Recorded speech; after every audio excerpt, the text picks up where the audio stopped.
Assalamualaikum warahmatullahi wabarakatuh. Halo Urban Club yang istiqomah, dimanapun kalian berada, gimana kabarnya sekarang? Kuota masih aman? Oke, lanjut.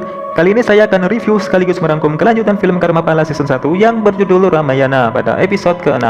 Jadi siapkan posisi Urban yang santuy, pasang headset Anda, pastikan pisang goreng OTOT telur keju tawisi sudah siap di depan Anda beserta es oyen kopi semongkot terlihat cantik di sampingnya dan cap. Di awal episode diperlihatkan Prabu Harjuna yang sedang menghibur burung peliharaannya. Tiba-tiba datang seorang kakek resi menemui Prabu Harjuna. Kakek resi tersebut bernama Empu Lasta. Ia merupakan resi yang sangat dihormati dan disegani oleh Prabu. Pasti ada hal penting yang akan disampaikan jika Empu Lasta sampai datang menemui Prabu. Ternyata kedatangan Empu Lasta hanya sekedar menyampaikan pesan dari dewa untuk menegur Prabu Harjuna karena telah menyiksa badan dan jiwa Rahwana terlalu kejam. Padahal semua kejahatannya adalah bagian dari rencana dewata dan akan dibasmi keangkaraannya oleh Sang Wisnu yang menitis setelah Prabu Harjuna. Dengan nasihat dari Empu Lasta, sontak Prabu Harjuna akan segera membebaskan Rahwana demi kelangsungan hidup di Mayapada. Kemudian Prabu Harjuna dan Empu Lasta mendatangi tempat Rahwana dikurung. Prabu berniat membebaskan Rahwana tetapi dengan syarat harus bersumpah di depan para raja yang sudah ditaklukkan oleh Rahwana dan di depan Resi Empu Lasta yang menjadi kekasih para dewata dengan berjanji jika melakukan kejahatan lagi akan dihukum seberat-beratnya. Lalu Rahwana menerima syarat tersebut dan bersumpah sehingga seluruh alam menjadi saksi. Setelah sumpah tersebut dilakukan, akhirnya Rahwana dibebaskan lalu berterima kasih kepada Prabu Harjuna dan beranjak pergi ke negerinya Alengkadirja. Kemudian di keesokan harinya, ada seorang kesatria yang bersenjatakan kapak memasuki area kerajaan Maespati. Kesatria tersebut adalah Rama Bergawa yang bertujuan menemui Prabu Harjuna tetapi para penjaga melarangnya. Hingga Rama Bergawa masuk secara paksa.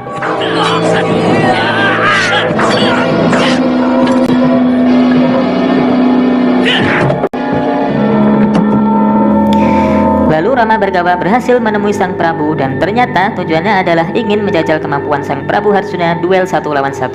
Alasan Rama Bergawa selama ini yang sudah mengalahkan para kesatria sakti adalah untuk menjemput kematiannya karena ia sudah bosan dengan hidupnya dan belum ada yang bisa mengalahkannya. Lalu Prabu Harjuna sudah mempunyai firasat bahwa mungkin inilah jalan dewata untuk menjemput Prabu Harjuna ke Kayangan. Dengan keyakinan atas firasatnya, Prabu menerima tantangan tersebut dan mengajak Rama Bergawa untuk menemuinya di hutan berburu di keesokan harinya. Kemudian pagi harinya, kedua kesatria akhirnya bertemu dan memulai mengadu kesaktiannya.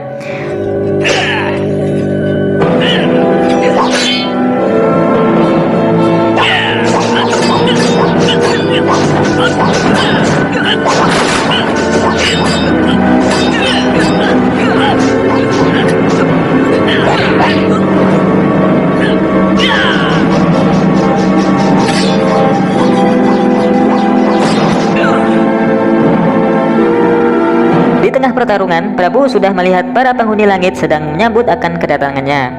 Tak lama kemudian, Prabu Harjuna berhasil dikalahkan oleh Rama Bergawa.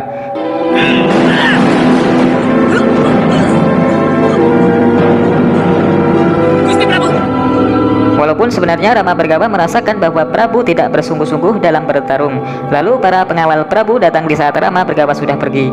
Prabu Harjuna Sasrabahu telah gugur saat di pangkuan istri tercintanya Dewi Citrawati. Lalu di keesokan paginya, Dewi Citrawati menjalani upacara Cita Sanskara, yaitu dengan membakar tubuhnya pada api yang besar untuk menyusul suami tercintanya yang sudah kembali dulu ke Kayangan. Beberapa tahun setelah Wisnu dan Sri Lasmi kembali ke Kayangan, akhirnya Wisnu kembali menitis pada Raja Ayodhya, yaitu Sri Rama.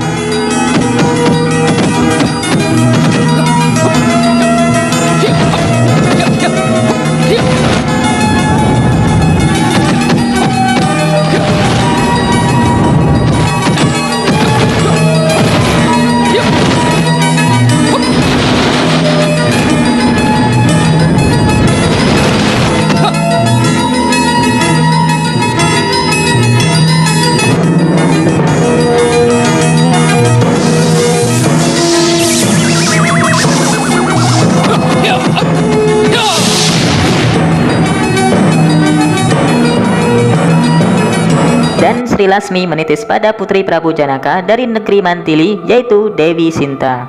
Kala itu negeri Mantili sedang diserang oleh siluman raksasa yaitu Gagak Dadang Sengara.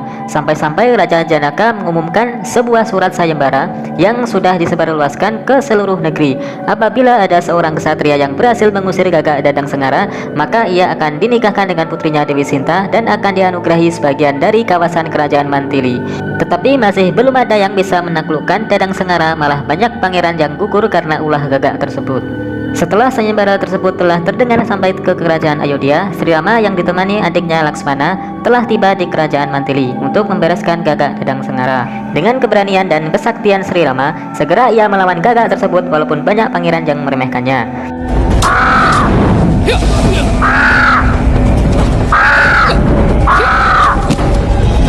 Mudah-mudahan dia menang, Gusti.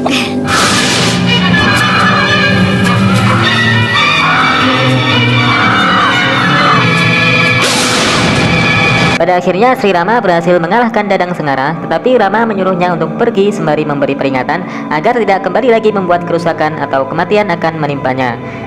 Dewi Sinta pun amat merasa senang ada seorang ksatria bagus yang sudah berhasil mengusir Dadang Sengara dan pastinya akan menjadi suaminya. Lalu film bersambung.